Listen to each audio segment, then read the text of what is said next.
Gloria a Dios. Dios es bueno, hermano.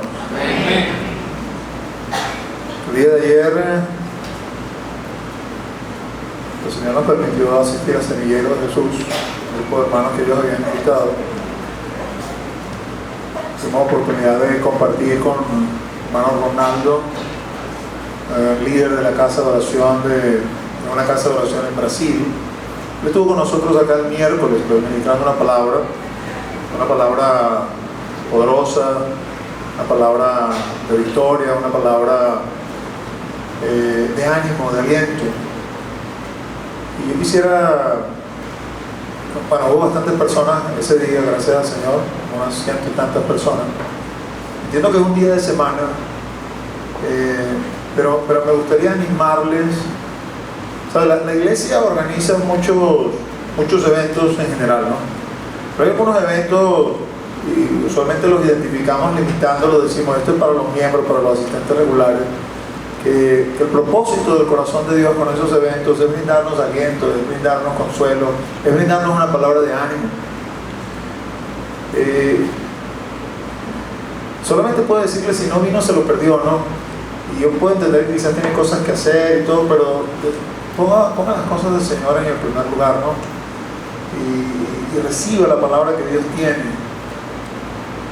Este camino se hace muchas veces cuesta arriba, es un camino difícil, es un camino que tiene sus pruebas, tiene sus luchas, tiene sus tribulaciones, y eventualmente el Señor nos hace invitaciones: venid a mí, vengan a las aguas y beban.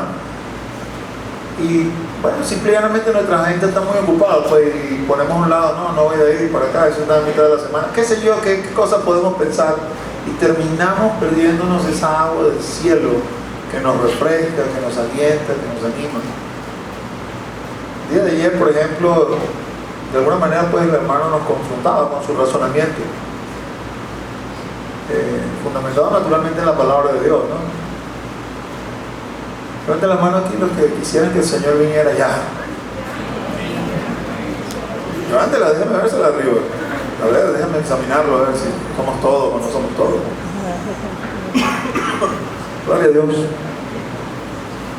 Y Él nos hacía reflexionar y nos decía, usualmente tenemos otros deseos también, ¿no? Tenemos deseos propios de este caminar, de este andar. Los jóvenes solteros se quieren casar. Los padres quieren tener hijos, que estudien, quieren terminar sus carreras, los que plantan, quieren recoger frutos. Si el Señor nos dijera, yo vengo ya, le diría al Señor, no vengas todavía, no me he casado. No vengas todavía, no me he graduado. No vengas todavía, la planta no ha dado fruto. Porque ese razonamiento de alguna manera nos tiene que hacer reflexionar, que ese de levantar la mano, sí, yo deseo que el Señor venga, usted le está colocando unas limitaciones que tienen que ver con sus propios deseos, con sus propios sueños, y no está realmente alineado con lo que sería el deseo del corazón de Dios.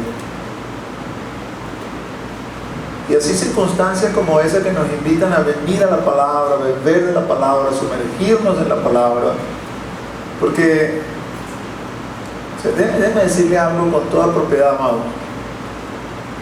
Sin su ayuda y sin vivir en una comunión con Él, usted y yo no vamos a poder terminar esta carrera. Usted y yo vamos a quedar postrados en el desierto. Sobre nosotros lamentablemente se dirá ese dicho: oye, tanto nadar para morir en la orilla. Es necesario, es menester que nosotros, tomados de la mano con Él, podamos seguir adelante y concluir la carrera. Y una de las cosas que hace el Señor es exactamente en algunos momentos de nuestro andar propiciar para que usted escuche palabra que viene de arriba y palabra que da vida. Incline su rostro y vamos a orar. Padre, en el nombre de Jesús, nombre que es sobre todo nombre, venimos ante tu presencia, agradecidos, Señor, porque tú estás aquí en medio de nosotros. Y te ruego, mi Señor, que tú prepares nuestra alma y nuestro espíritu para escuchar la palabra que tienes para nosotros este domingo. Que esa palabra no vuelva a ti vacía, sino que haga nuestras vidas en conformidad con el propósito que tú le envías. Que esa palabra nos sirva de aliento, que esa palabra nos exhorte, que esa palabra nos anime, Señor, que esa palabra quizás nos regañe, quizás nos muestre tu amor, pero que de todas, Señor, nos ayuda a permanecer en la carrera, a permanecer en este andar, en este caminar, Señor. En el nombre de Jesús. Amén. Venimos hablando de recompensas eternas. Ese es el tema que he venido desarrollando en la última mitad de este año. Esta sería la quinta de las prédicas que tienen que ver con recompensas eternas. Y está fundamentado sobre un versículo que está en Apocalipsis. He aquí, soy Apocalipsis 22:12, va a aparecer en pantalla. He aquí yo vengo pronto, y mi galardón conmigo, para recompensar a cada uno según sea su obra. El Señor tiene el momento en que Él va a venir. Él dice con claridad: yo vengo. Nosotros de alguna manera contribuimos a su venida cuando nos metemos en esa misma oración de la que habla Apocalipsis. El Espíritu ora y la iglesia ora: ven Señor Jesús. Pero la verdad es que aunque usted y yo no oremos, Él levantará a otro para orar, pero me refiero a nosotros aquí, no oremos, igual el Señor va a venir. Y Él dice: yo vengo pronto y mi galardón viene conmigo, para recompensar a cada uno según sea su obra. Así que es una realidad de la que no podemos escapar. El Señor va a regresar, y cuando el Señor retorne, el Señor va a hacer juicio. Él lo declara, Él lo dice, Él lo anuncia, y nosotros deberíamos tomar las medidas pertinentes a ese anuncio, porque quizás podemos ponerlo en dicho así popular, ¿no? Guerra avisada no mata soldados, y si lo mata es por descuidado. El Señor nos anuncia con claridad: yo vengo pronto y voy a traer mi galardón.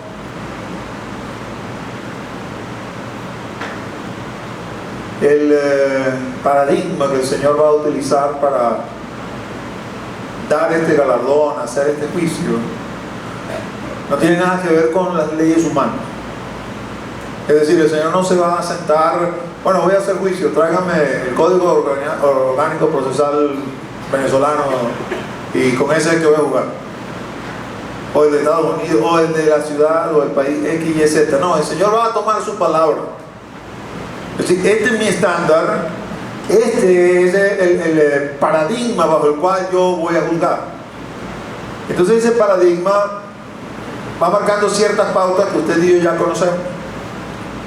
Si no creemos en Jesús, o si creemos en Jesús a nuestra manera, que es la moda de hoy en día, ya estamos rapados, ¿no? La recompensa que el Señor va a dar realmente no es una recompensa, es un castigo. Eso es muerte eterna. Él se lo dijo claramente a Nicodemo: la condenación no está realmente en el pecado como tal, la condenación está en que no creyeron en mí.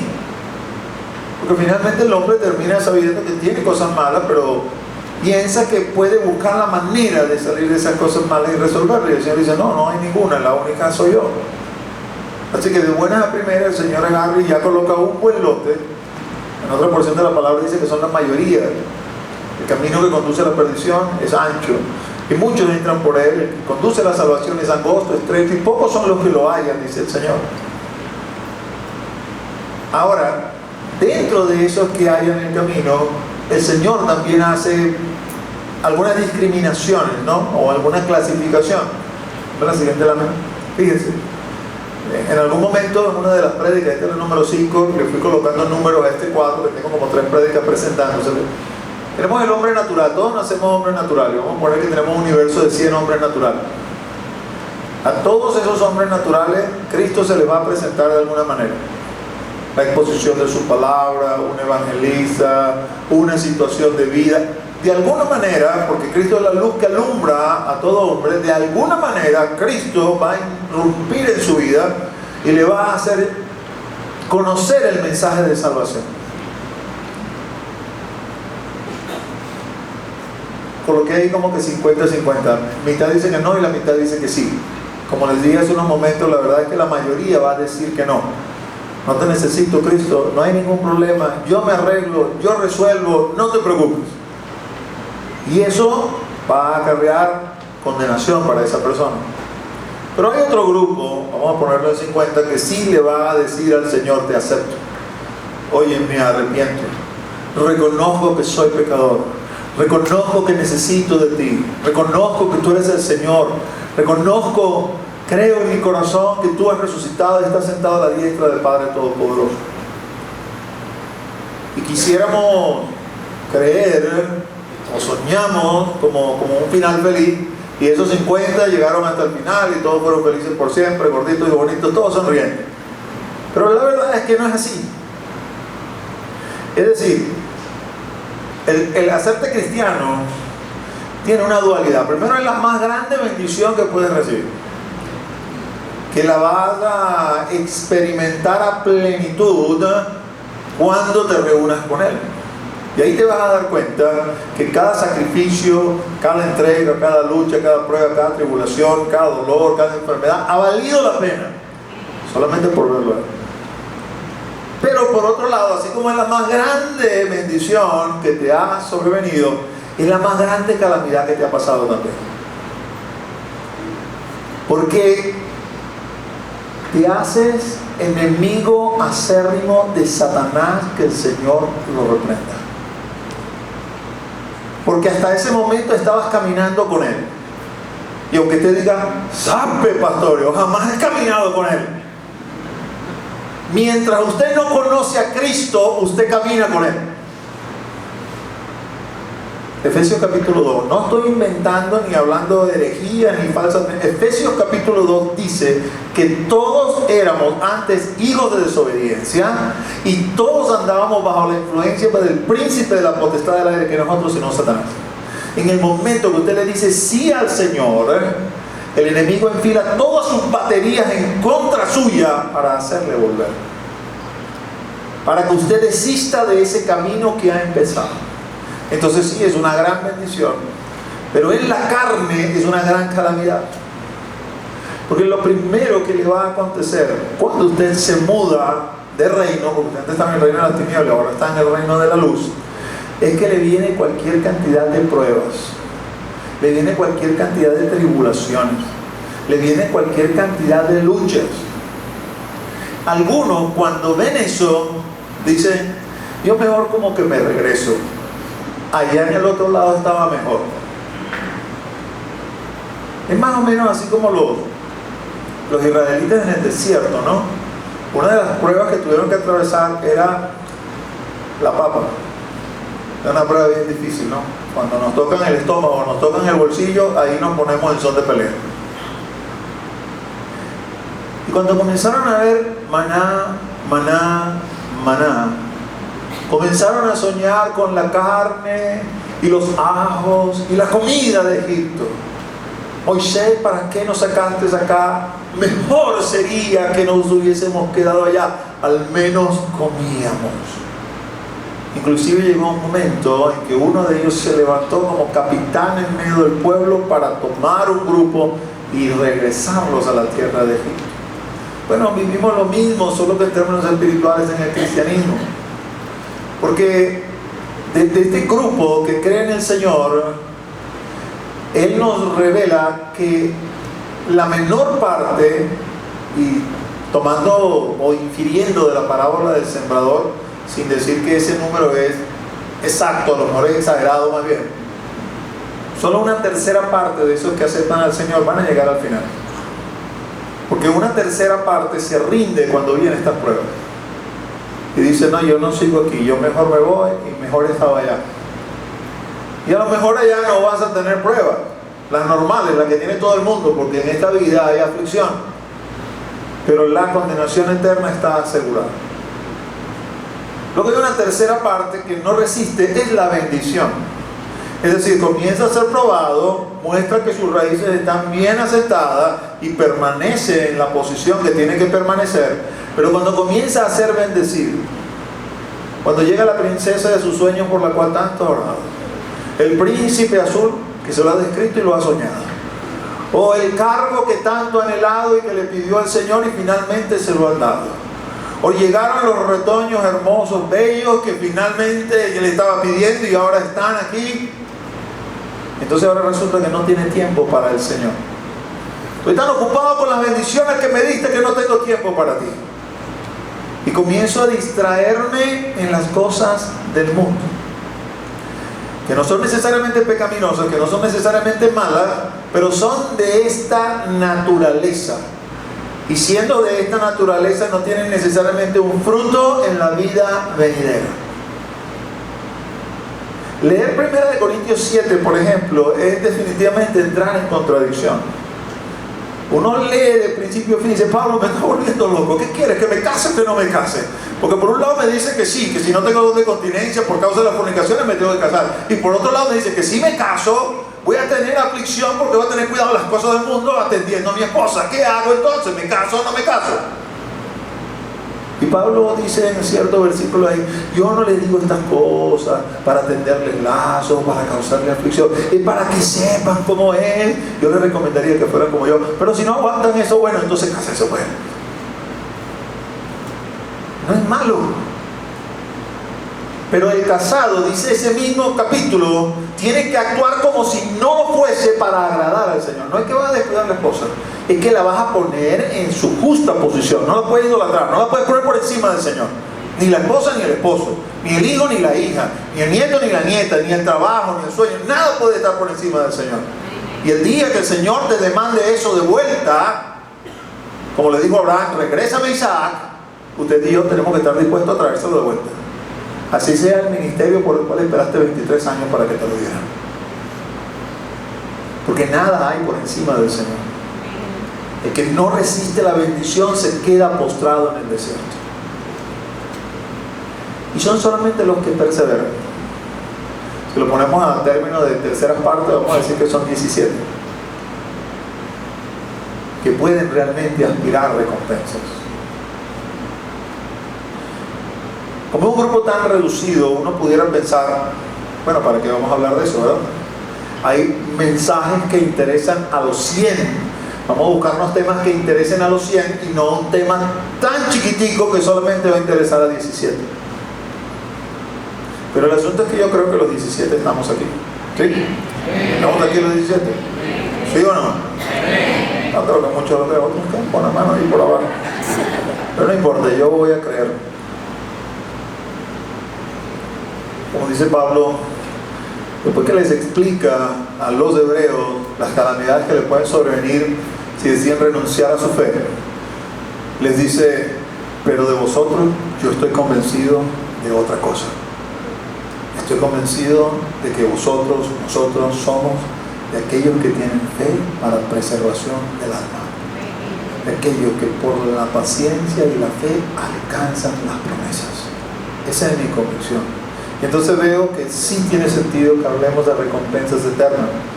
Porque las recompensas eternas, así como le hablaba hace unos minutos de esas actividades que terminan siendo como un oasis para el alma, las recompensas eternas muchas veces, su conocerlo, entenderlo, nos terminan alentando para seguir adelante. Nos terminan moviendo. Yo quiero eso, yo voy a luchar por eso, yo me voy a esforzar por eso. Ahora fíjense una cosa. El que no persevera también va a muerte eterna, como aparece allí. Y uno se pregunta, bueno, pero ¿por qué, no? El que no acepta a Cristo sigue estando esclavo del pecado y, bueno, es obvio que va a ir a muerte eterna porque va a hacer lo que el pecado le dicte. En gran medida o en menor medida va a comprobar que no puede satisfacer los estándares de Dios. Ahora, el que acepta a Cristo, ¿por qué si no persevera? ¿Por qué no hay, por decir, algún purgatorio? Pues, oye, ¿por qué lo van a poner con el grupo de los malos que no aceptaron a Cristo? Si aceptó a Cristo, ¿no podrá haber algún purgatorio donde pueda ir, no sé, pagar una medio condena y después seguir a la vida eterna? Pues no la hay. La Escritura dice que el hombre muere una sola vez y después de esto el juicio. La razón por la cual el Señor le dice al que no persevera merecen la muerte eterna es que muestra, ¿no?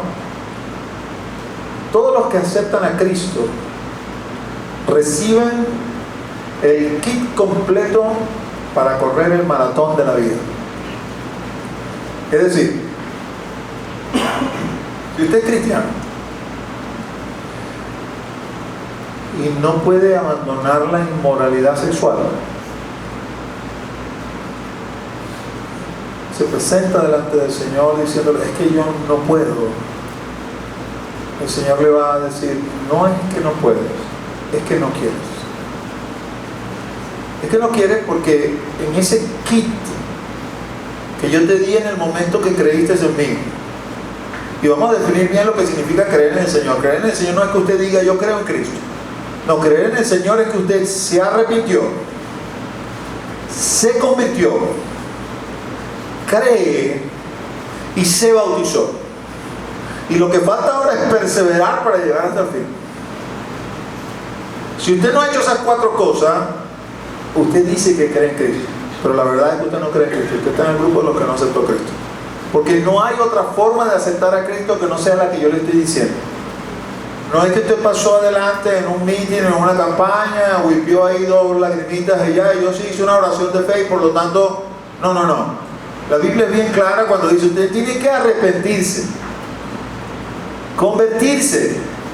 El arrepentimiento es interno, la conversión es la evidencia de ese arrepentimiento, porque hay un cambio. Usted tiene que creer, pero creer a la usanza de la palabra, es decir, no cree con su intelecto, cree con el corazón. Y usted ha bajado las aguas. Si usted no ha bajado las aguas, usted tiene que bautizarse, arrepiéntese. Arrepiéntese porque a usted le falta todavía ese requisito para formalmente decir, yo creo en Cristo y le sigo como Él quiere que yo le siga.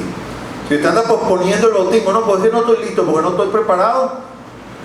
En realidad lo que hay detrás de eso es que usted no es ni chicha ni limonada, no quiere ser ni una cosa ni la otra, no quiere comprometerse en realidad, justificándose como, es que yo no sé si voy a dar la talla, de seguro no lo voy a dar. No termina de entender que no es usted el que da la talla, porque si usted diera la talla, entonces tendría mérito delante de Dios. Es su rendición que hace que el Espíritu dé la talla a través de usted, y eso solamente tiene que creerlo. Cuando usted lo cree, usted entonces baja las aguas y se bautiza, y luego lo que falta es perseverar. Todos los que hemos aceptado a Cristo de esa forma recibimos el kit completo para correr este maratón. Entonces, no hay pecado que se nos subleve. Todos los ponemos en obediencia, todos los ponemos en sujeción. Por eso Pablo le dice a unos hermanos como los Gálatas,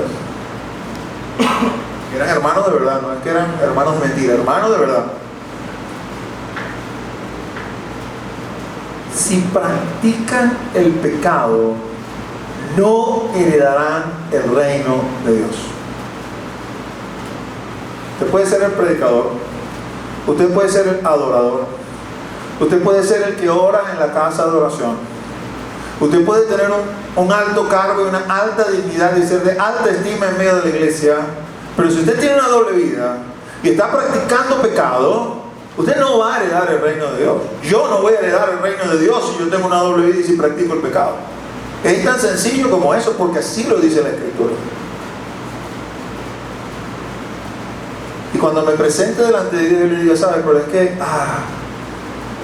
eso no lo sabía nadie, Señor, pero mira, es que era muy difícil, Señor, ese pecado de pornografía, ese internet ahí para acá. Y el Señor nos va a decir, yo te liberté del pecado. El pecado no tenía que enseñorearse de ti. Tú le permitiste que se enseñoreara de ti, porque yo te hice libre. Amén. Yo te hice libre. Y si usted cuestiona el poder del Señor para libertarle, estamos en ese punto donde podemos decir que usted realmente no ha creído. Porque la Escritura dice en Romanos capítulo 8, y si por el Espíritu que levantó de los muertos a Jesús hacéis morir las obras de la carne, viviréis. Y si usted me dice, sí, el Espíritu de Dios es tan poderoso para levantar a Cristo de los muertos, pero para matar mi pecado no tiene poder, usted no ha creído. Porque la obra más grande, que era vencer la muerte y levantar a Cristo de medio de los muertos, el Espíritu la hizo con su poder. ¿Usted cree que no va a tener poder para matar ese pobre pecado de mi vida? Claro que lo tiene, y en la suya también. Por eso es que los que no perseveran, el Señor dice, también van a la vida, a la muerte eterna. Y como les dije en algún momento, no perseverar no quiere decir que usted se va de la iglesia.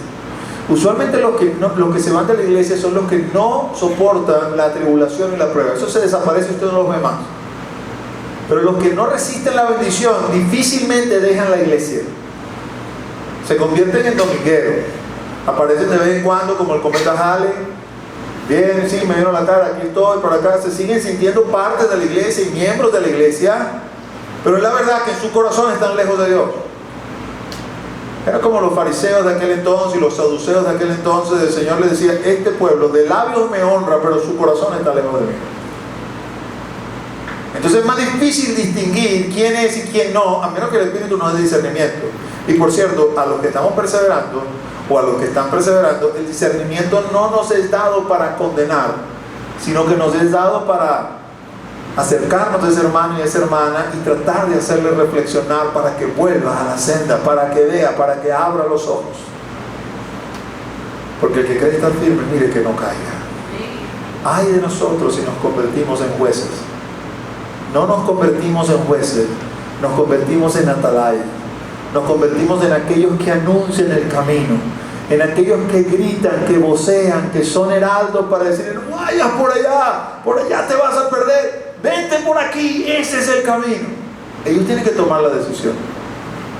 No podemos no decirle, pero no tenemos por qué condenarles, no tenemos por qué juzgarles desde la perspectiva de ya sentencia definitiva, porque eso le corresponde al Señor. El punto es, mis amados hermanos, entender por qué esos que no perseveran también son enviados a muerte eterna, porque se les dio el kit completo y decidieron ponerlo a un lado, decidieron correr la carrera a su manera, a su forma, y eso no conduce a la meta. Teniendo eso en mente, les presento este cuadro donde resumo lo que hasta ahora hemos considerado.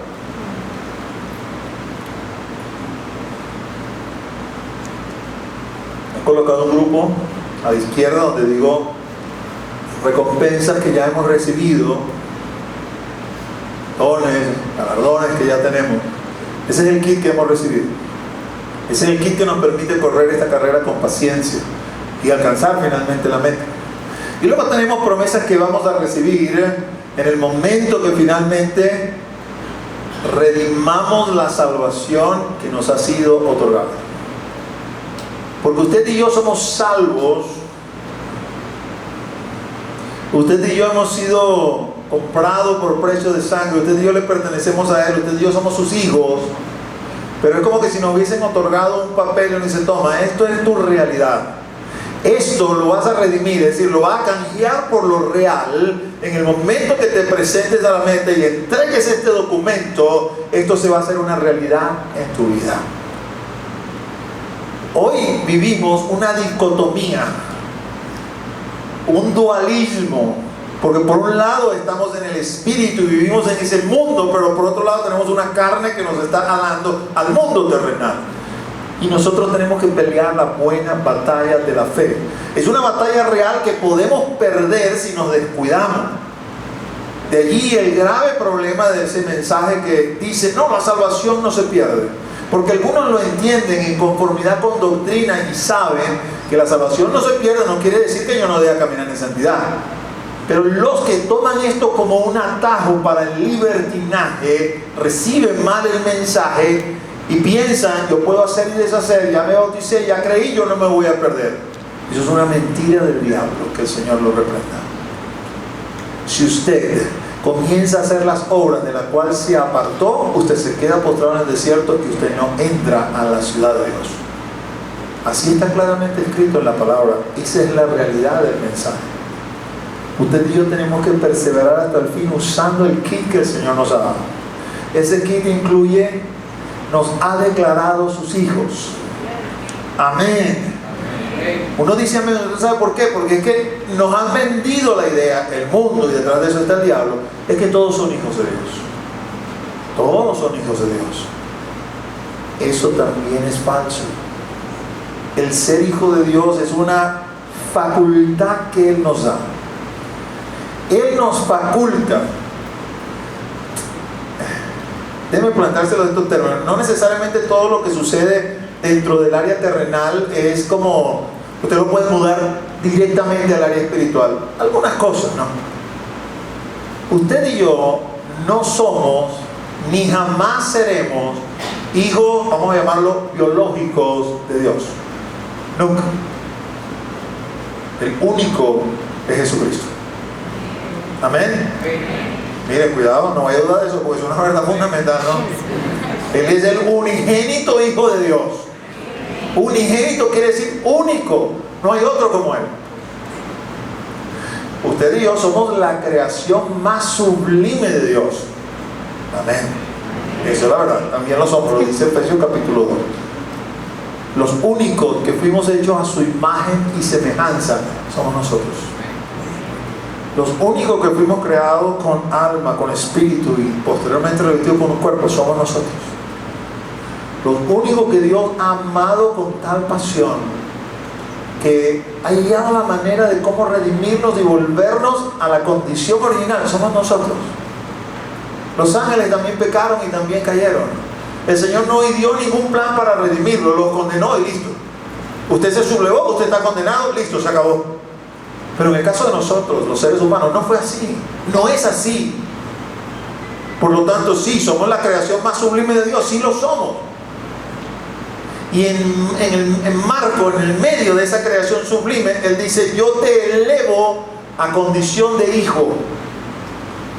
Ya eso es glorioso. Pero eres un hijo adoptivo. Yo te voy a dar todos los derechos. Tú te vas a sentar a mi mesa. Me vas a llamar papá y yo te voy a llamar hijo. Me vas a besar y yo te voy a besar. Me vas a abrazar y yo te voy a abrazar.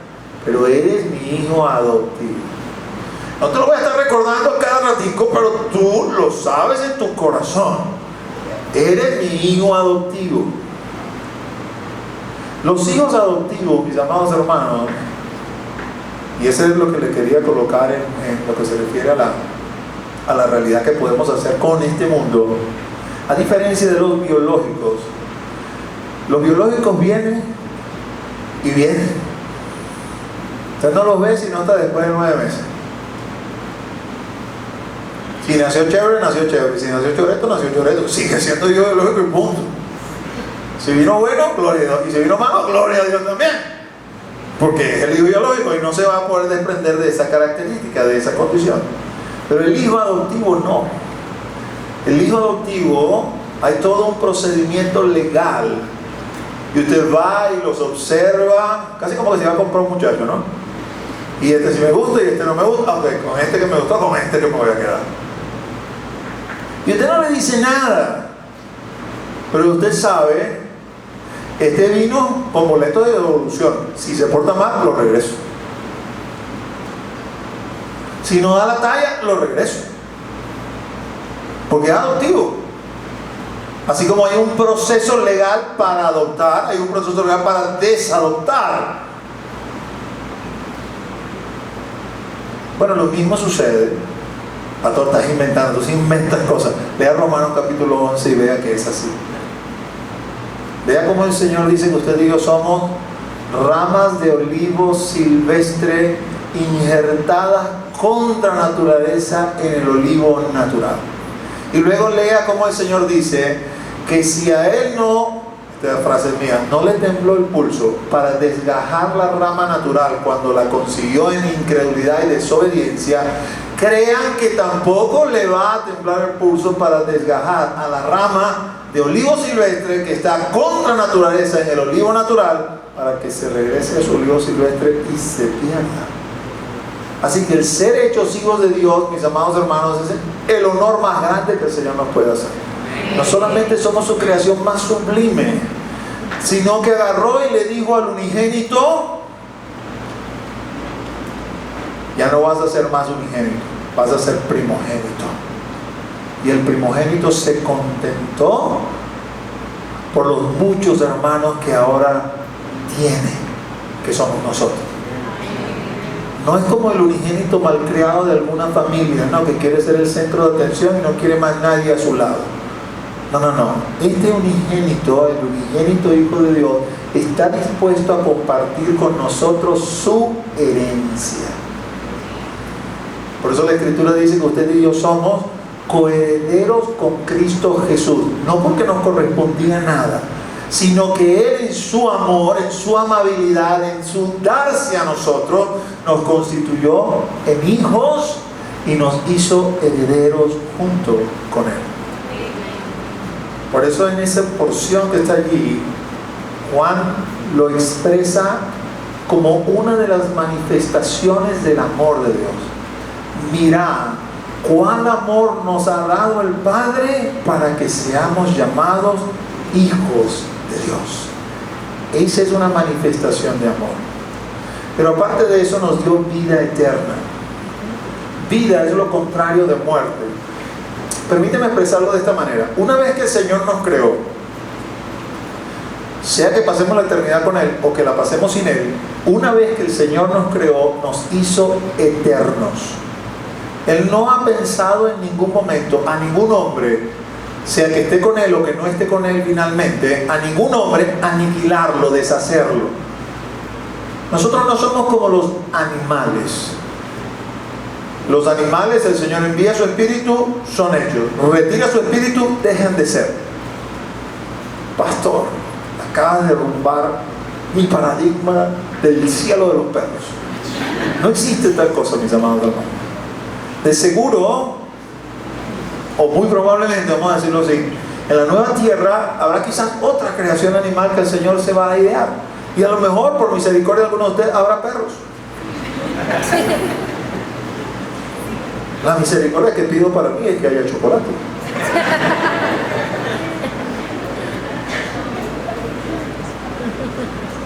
Pero nosotros hemos sido creados eternos. Buenos o malos, somos eternos. El Señor no nos va a borrar. Entonces, ¿qué quiere decir vida eterna? Si se supone que ya soy eterno. Vida es lo contrario de muerte. Aquel que tiene muerte eterna quiere decir que eternamente va a estar separado de Dios. Está separado aquí y una vez que se muera va a seguir separado de Dios. Pero aquellos que tenemos vida eterna, tenemos comunión con Dios aquí y tenemos comunión con Dios vamos a decir redundantemente, en la vida eterna. Para siempre vamos a estar con Él. Hoy tenemos una comunión con Él, vamos a llamarla virtual, no porque no sea real, sino que, vamos a decir, es como no está consumado completamente. Yo sé que está, a veces lo puedo sentir, a veces Él se manifiesta de una forma tal, y mi corazón está tan sensible que lo puedo sentir, pero yo sé que mientras esté en este tabernáculo de carne, ese momento se va a terminar, aunque yo no quiera que se termine. Pero va a llegar un día en que eso no va a ser así. Él va a estar ahí para siempre y yo voy a estar ahí para siempre. Entonces, tener vida eterna es decir, tienes comunión conmigo. Para poder tener vida eterna, Él nos ha regenerado. Él puso un alma nueva dentro de nosotros y un espíritu nuevo dentro de nosotros que puede tener comunión con Él.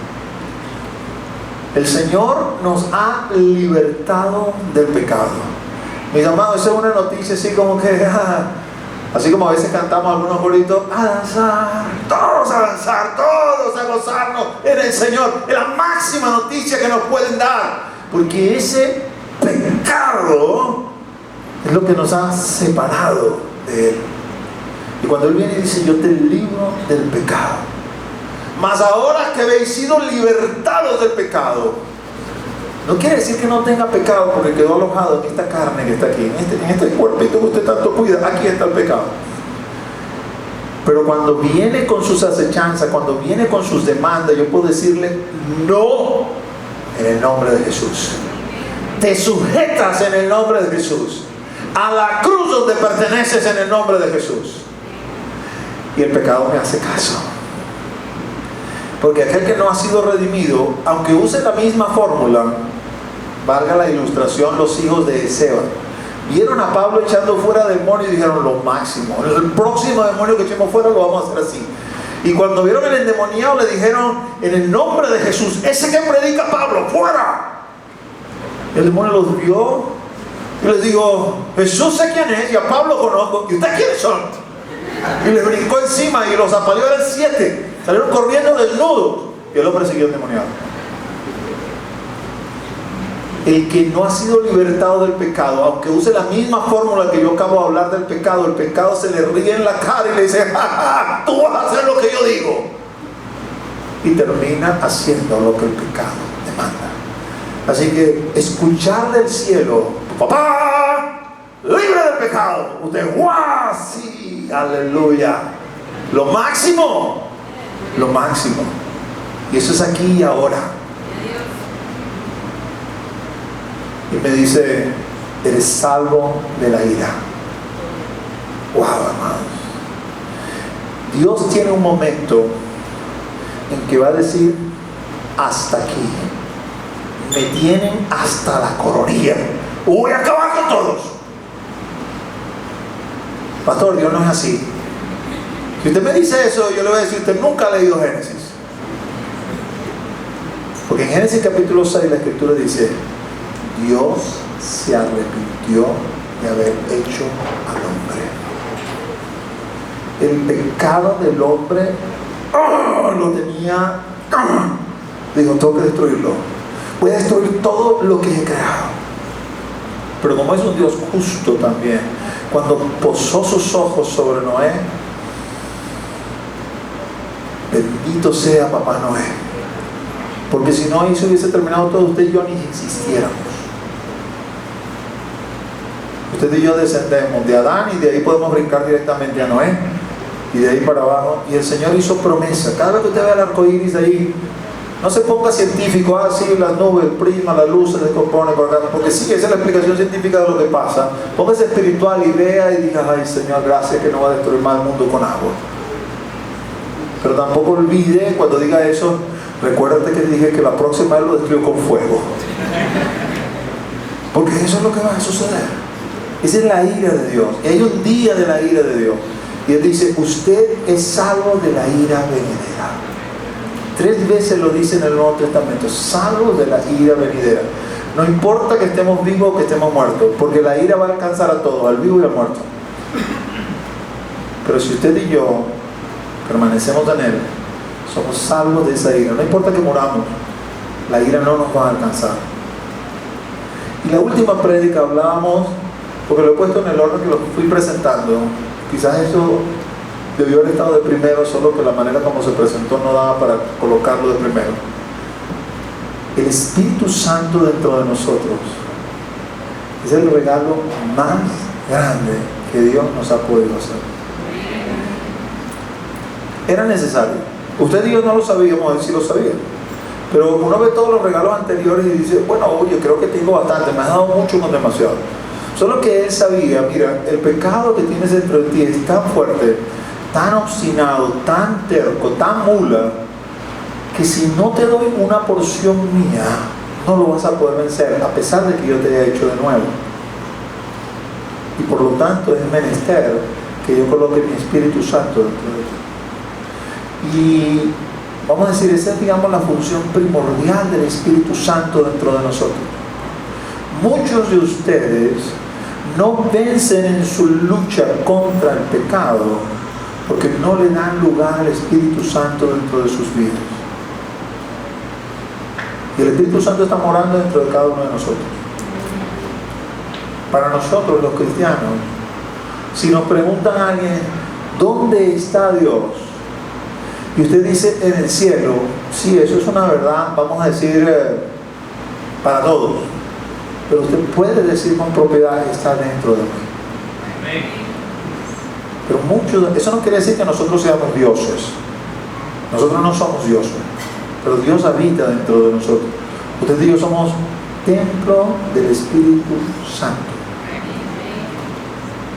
Si tú no cultivas una relación con Él, si tú no oras, si tú no lees la palabra, si tú no ayunas, si tú no te congregas, si tú no le obedeces, sí, el Espíritu Santo está dentro de ti, pero está chiquitico. No se ha podido desarrollar a plenitud. No porque no tenga el poder para hacerlo, es que su forma de hacerlo es que yo me rindo voluntariamente a Él y le digo a Él, no como yo quiera, sino como tú quieras. Y cuando usted cultiva eso y el pecado viene a hacerle frente, usted le echa el Espíritu Santo.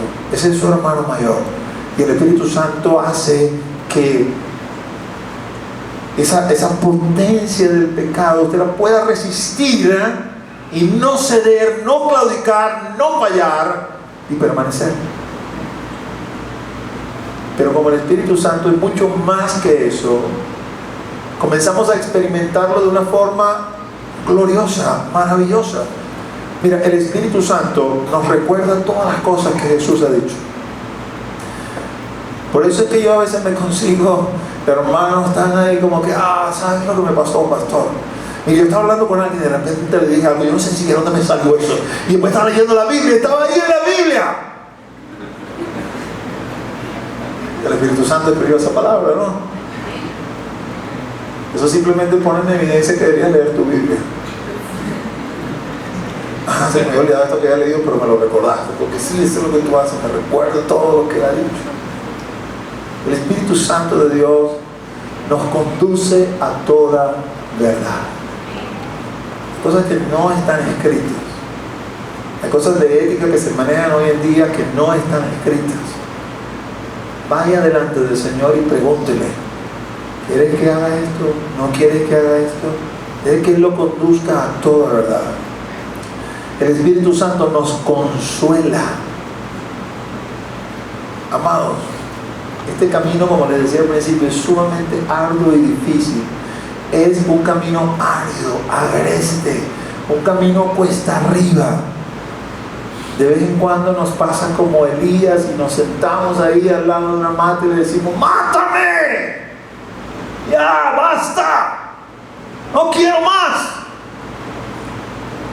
Pero no es nuestro tiempo. Y viene el Espíritu a consolarnos. Envió un ángel a consolar a Elías. Envió un ángel a consolar a nuestro Señor en Getsemaní. Él es el consolador y está con nosotros todos los días hasta el fin del mundo. Ningún cristiano debiera decir: estoy solo.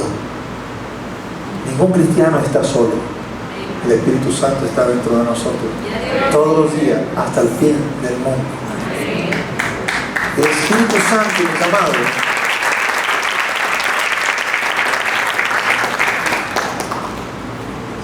nos convierte en templo. Usted y yo somos templo del Espíritu, templo de Dios, casa de Dios. Y eso es sorprendente, mis amados. Oye, yo me veo y le digo: ¿cómo va a habitar una casa tan fea y tan chiquita? Me plació, dice el Señor. Y cuando usted piensa en la casa de Dios, primero Dios es supremo, mis amados. Yo no tengo palabras para describir a Dios. Las cosas que Él ha hecho explotan mi imaginación. Es una cosa que no había nada. Eso ni siquiera nos lo podemos imaginar. Y Él creó los cielos y la tierra. ¿Y dónde vive Dios? En los cielos. Si Él creó los cielos, quiere decir que Él creó su casa. Antes de tener casa no había nada. Antes de tener los cielos no había nada, y Él existía. Y era más grande que todo lo que hizo. E hizo los cielos, primero, segundo y tercero. Y en el tercero dijo: aquí voy a hacer mi casa y aquí voy a habitar. E hizo una casa a su dimensión, vamos a decirlo así. Yo necesito una casa suficientemente grande para mi gloria. Y entonces decidió hacer una casa asentada sobre una ciudad, en el monte arriba de una ciudad, que la base de la ciudad tiene más o menos como unos 2000 kilómetros, tanto de largo como de ancho como de alto. Es decir, el monte tiene 2000 kilómetros y arriba está su casa. Su casa es una ciudad. En su casa, déjame ponerlo así, el templo donde Él está habitando. Ahí está el salón del trono. El salón del trono es tan grande que está su trono. Hay otros 12 tronos por un lado, 12 tronos por el otro lado. Hay unas gradas, hay unos seres vivientes que están alrededor. Y delante del trono se extiende un patio tan límpido que parece un mar. Y lo llaman el mar de cristal. Dice: mis hijos, ese patio que está delante de mi salón del trono, uno de los salones de todo el templo, es tan grande que ahí caben millones de ustedes. Millones de ustedes. No hay un sitio físico que usted se pueda imaginar donde quepan millones de personas. Usted llena la avenida Francisco Fajardo, la autopista Francisco Fajardo, en la parte donde es más recta, desde Altamira hasta por allá abajo en la California, con una ligera curva ahí en los Contigos, y ahí no cabe 1 millón de personas. Y él dice, mi patio es tan grande que ahí caben millones de millones. Esa es mi casa, mi casita. ¿Cómo has decidido habitar en mí? Para que no diga que le estoy diciendo feo chiquito a usted. Pero está habitando dentro de usted también. Y lo glorioso no es solamente eso, sino que él, cuando él consintió en vivir en el templo de Jerusalén, él dijo, ahora mi oído estará atento a la oración que se haga en este lugar. Es decir, usted y yo que llevamos el templo encima, todo lo que tenemos que hacer es, Padre, en el nombre de Jesús, y su oído está atento a todo lo que nosotros oramos, a todo lo que nosotros decimos. Aunque usted crea que nadie lo está escuchando, el oído del Señor está atento a las palabras que salen de la boca de los justos. Y luego comienza a hablar, o hemos hablado, de promesas por recibir. Una morada eterna. Ahí en esa gran ciudad, usted y yo tenemos una casa. O una habitación. Yo no sé. Pero Él dijo, voy a preparar lugar para vosotros. Para donde yo estoy, vosotros también estén. No estoy tan interesado en invitarte a mi casa, que es muy chiquita, muy fea. Quiero invitarte a mi casa allá arriba. Allá soy vecino de Él. Allá te voy a invitar a que comamos chocolate juntos. Él nos está preparando una morada eterna. Vamos a ser vecinos de Él.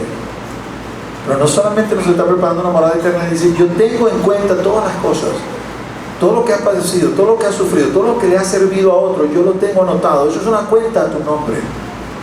Porque Él no es injusto, dice Hebreos 6, para olvidarnos de las obras de amor que habéis hecho, especialmente en lo que se refiere a amar a los santos.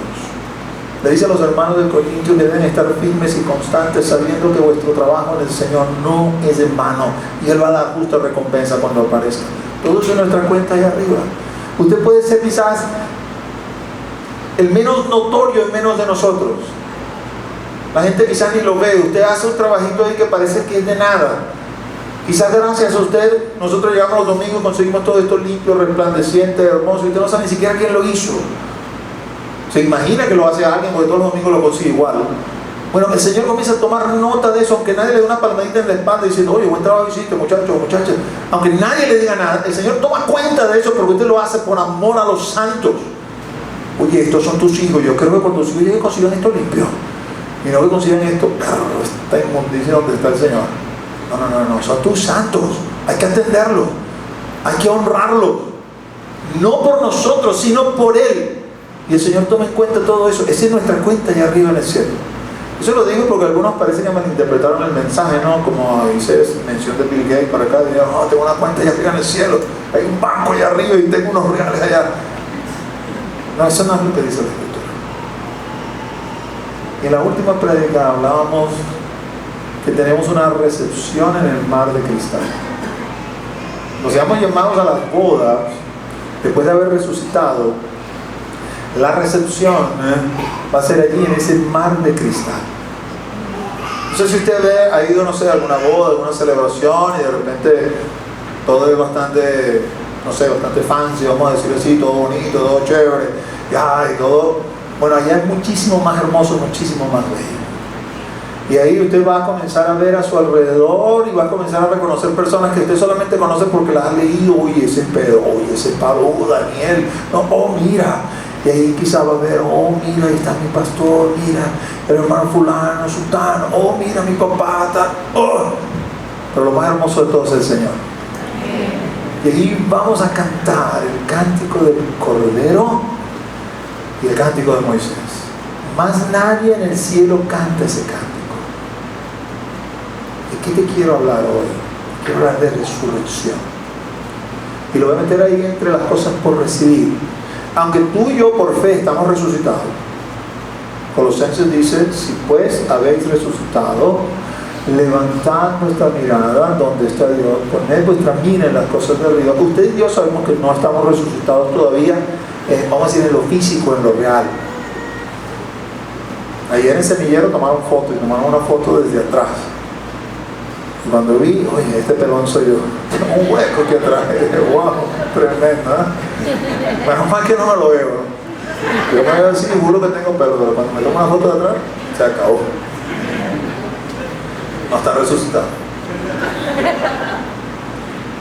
Bueno, digo yo que vamos a resucitar con perdón. El punto es el siguiente, mis amados. Este cuerpo se está deteriorando y el Señor dice, yo te voy a dar un cuerpo nuevo. Y enmarca eso dentro de lo que es la doctrina de la resurrección y el arrebatamiento. Una doctrina fundamental para los cristianos. Porque en Hebreos 6, cuando habla de los fundamentos de la doctrina de Cristo, uno de los fundamentos de la doctrina de Cristo es la doctrina de la resurrección.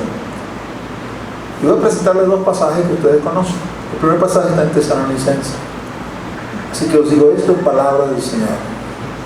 El Señor mismo, con voz de mando, con voz de arcángel, con trompeta de Dios, descenderá del cielo. Y los muertos en Cristo resucitarán primero.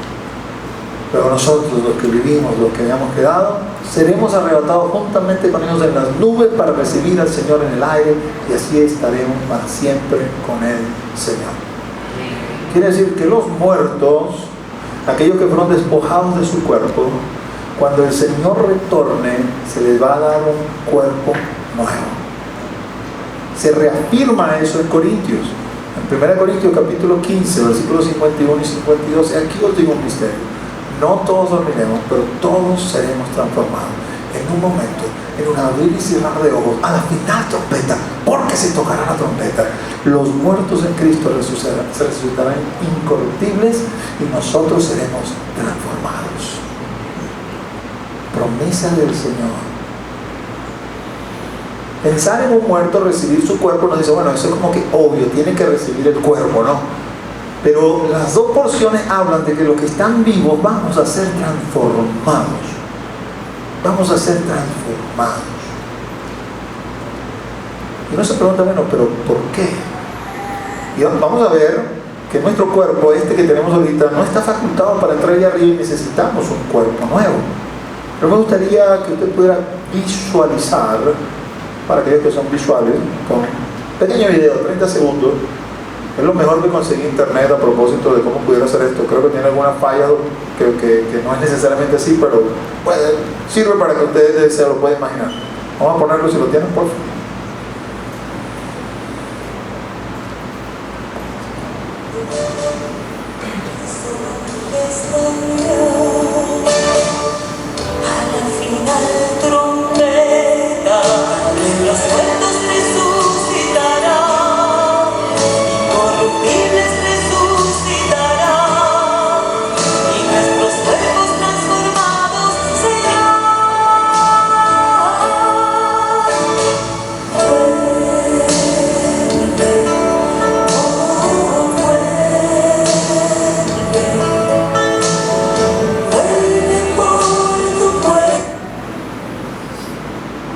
Gloria a Dios. Bueno, así como la última, ¿no? Que es un poco viejita y después era la última y ahora está jovencito. Y las hermanas, sí, amén, gloria a Dios.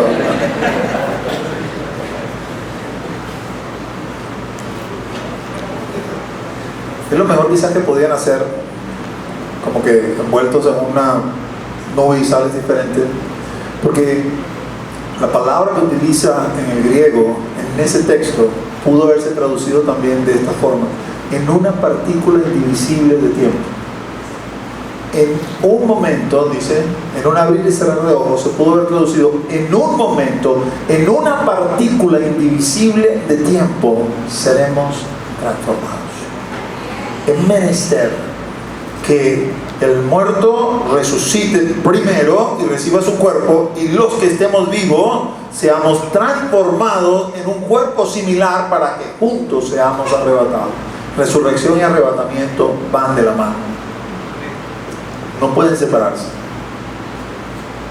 Este nuevo cuerpo, vamos a leer unas porciones aquí en 1 Corintios.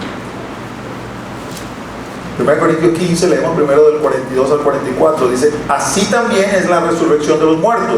Se siembra en corrupción, resucitará en incorrupción. Se siembra en deshonra, resucitará en gloria. Se siembra en debilidad, resucitará en poder.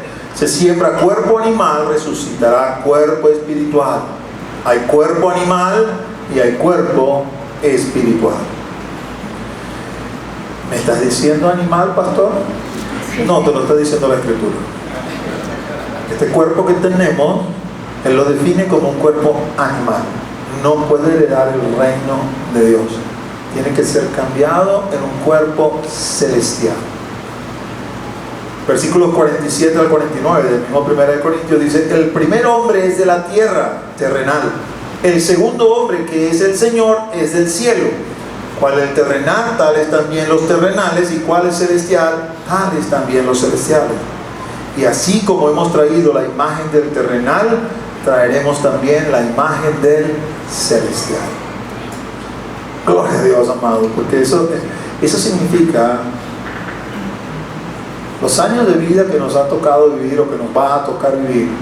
Hemos estado reflejando la decadencia de Adán. Decadencia por causa del pecado, no por él, ¿no? Sino su desobediencia introdujo el pecado y la muerte.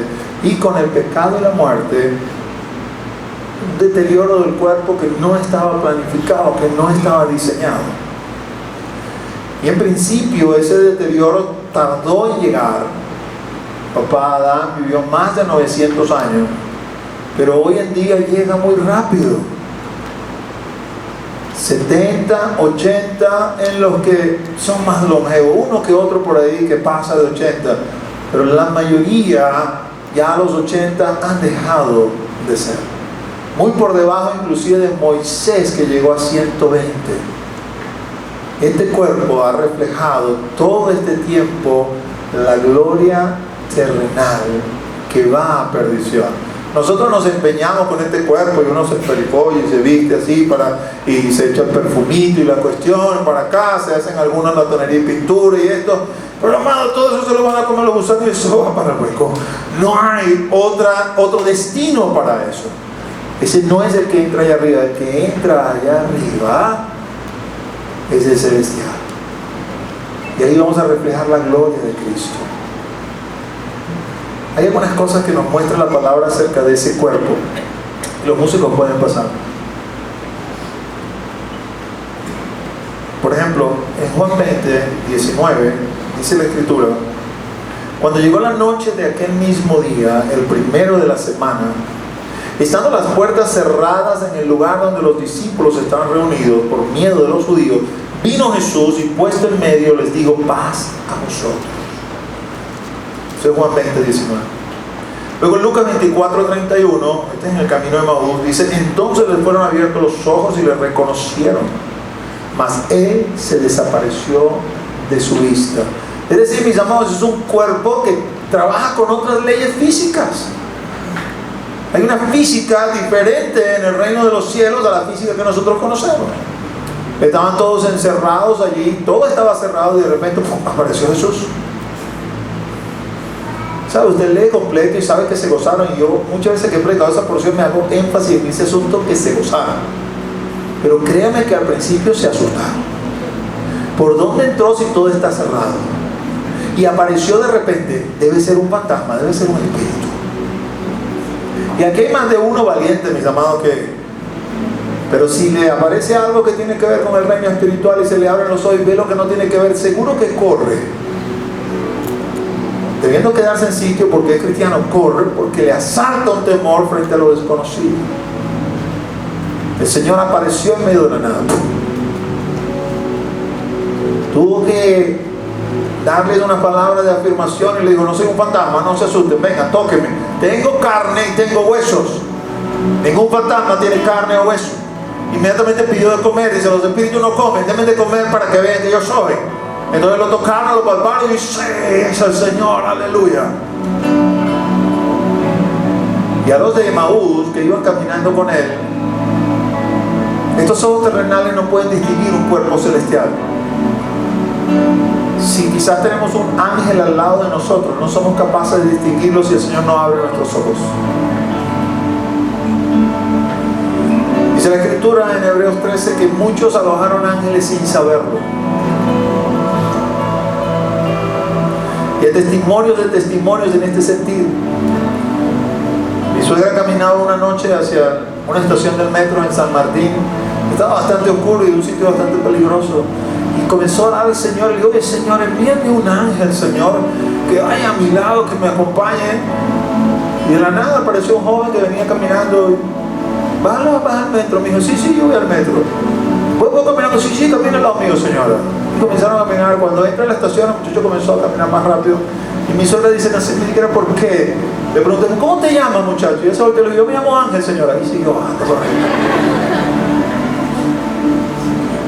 Entonces venía en camino de Maús y todo lo que sentía que el corazón le ardía, pero no sabían reconocer al Señor. Y cuando lo reconocieron, cuando dio gracias, y se le abrieron los ojos y reconocieron que era Él, ¡pum!, se desapareció. Este nuevo cuerpo tiene unas condiciones físicas diferentes. Fíjense, en Hechos 1, habiendo dicho estas cosas, el versículo 9, viéndolo ellos, fue alzado y le recibió una nube que le ocultó de sus ojos. Voló, mis hermanos. Así como ese ángel que dice Daniel 9, el ángel Gabriel dice que voló con presteza para llegar a donde estaba Daniel. Pero no habla de que tú veas alas. Los ángeles, algunos tienen alas, no necesariamente todos. Pero este nuevo cuerpo aparece, desaparece. Este nuevo cuerpo vuela.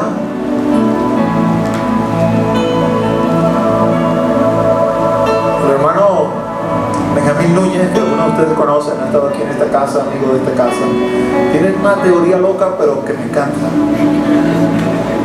Porque él dice que en el milenio la Jerusalén de la tierra va a estar conectada con la Jerusalén del cielo. Y que nosotros en este nuevo cuerpo resucitado vamos a tener la facultad de poder ir de una dimensión a la otra. No hay ascensor, volamos. No hay aviones, no, tengo que esperar el avión que sale de arriba para la Nueva Jerusalén. No, volamos. O quizás aparecemos y desaparecemos, no lo sé. Pero es un cuerpo celestial que no se maneja con estas leyes de acá de la tierra. Y esto es lo máximo. En Apocalipsis 21:4 dice: enjugará Dios toda lágrima de los ojos de ellos, y ya no habrá muerte, ni habrá más llanto, ni clamor, ni dolor, porque las primeras cosas pasaron. Se acabó la enfermedad, mis amados. Ese cuerpo no se enferma. Ese cuerpo no le duele nada. Ese cuerpo nada le suena, no es crocante. Ese cuerpo es celestial. Ese cuerpo es el nuevo cuerpo que el Señor nos va a dar, en el cual vamos a habitar con Él toda la eternidad. Es decir, no solamente voy a tener una casa nueva allá al lado de Él, es que también voy a tener un carapacho nuevo, pero hecho a la imagen y semejanza de Dios, que realmente vale la pena. Porque por bueno que uno lo considere, se enferma, le duele, hay que operarlo, hay que hacerle esto, hay que hacerle aquello, hay que hacerle lo otro, hay que cuidarlo, porque si no le da liver y finalmente va a terminar flaqueando, como que le quitaron la pila y va a dejar de funcionar. Se va a parar ese corazón, van a dejar de funcionar los pulmones, se va a apagar la luz en el cerebro, se acabó. Al otro no le pasa eso. Su pila es de larga duración por la eternidad. Póngase de pie, vamos a orar. Y cierre sus ojos allí, no se distraigan. Y lo que le voy a pedir ahí, mientras usted tiene sus ojos cerrados, levante sus manos hacia el cielo y comience a darle gracias al Señor. No lo haga solamente en su mente, háblelo, que salgan las palabras de sus labios. En Cantar de los Cantares, el novio le dice a la novia: sal de la peña, amada mía, déjame escuchar tu voz. El Señor quiere escuchar tu voz. El Señor no solamente quiere leer tus pensamientos, Él quiere escuchar tu voz. Y haz un ejercicio con lo que hemos aprendido, repasado el día de hoy. Comienza a darle gracias. Gracias, tú me has hecho tu hijo. Gracias. Gracias, papá, porque soy indigno, Padre, porque soy el más vil de los pecadores, y tú me has llamado y me has hecho tu hijo. Me has lavado de mis pecados y de mis ídolos, de mis inmundicias, y me has dado lugar junto a ti. Yo te doy gracias. Gracias porque me has dado vida eterna, porque antes estaba muerto y ahora vivo, porque ahora tengo comunión contigo, papá, porque ahora mis ojos te ven, Gracias, gracias, porque me has libertado del pecado. Porque aunque sigo en este tabernáculo de carne, tú me das el poder para vencer y vivir en esa libertad gloriosa de los hijos de Dios. Gracias porque me has dado vida eterna. Gracias porque me has librado de la ira venidera. Y esa ira tuya no me alcanzará. Yo estaré en lo que tú tendrás bajo tus alas. Y gracias por tu Espíritu Santo que has puesto dentro de mí. Gracias, Señor, por esa morada que estás preparando para mí. Gracias, Señor, por esa cuenta que tú llevas allá en los cielos a mi nombre, a mi favor. Inmerecida, porque esas buenas obras tú las preparas de antemano para que yo ande en ellas. Y tú pones en mí tanto el querer como el hacer por tu buena voluntad. Gracias, Señor. Porque algún día estaré en el mar de cristal. Porque algún día con las arpas de Dios cantaré a tu nombre. Porque algún día, Señor, finalmente mi voz, Señor, será la voz que he soñado, la voz que he deseado para adorarte, bendecirte y engrandecerte a ti, el que vive por los siglos de los siglos. Gracias por ese nuevo cuerpo que me vas a dar, que me estás preparando. Un cuerpo hecho a tu imagen y semejanza. Un cuerpo celestial que puede entrar en el reino, que puede entrar en la santa ciudad. Un cuerpo celestial donde ya la muerte y el pecado no reina, no gobierna. Gracias. Dale gracias al Señor por la vida. Dale gracias al Señor por tu llamado. Dale gracias al Señor porque respiras. Comienza a darle gracias al Señor por lo básico. Dile, te doy gracias porque veo, Señor. Porque no soy ciego, te doy gracias, Señor, porque camino, Señor, y no tengo, Señor, no soy viciado. Te doy gracias, Señor, por mi salud. Te doy gracias, Señor, porque puedo respirar, Señor. Te doy gracias.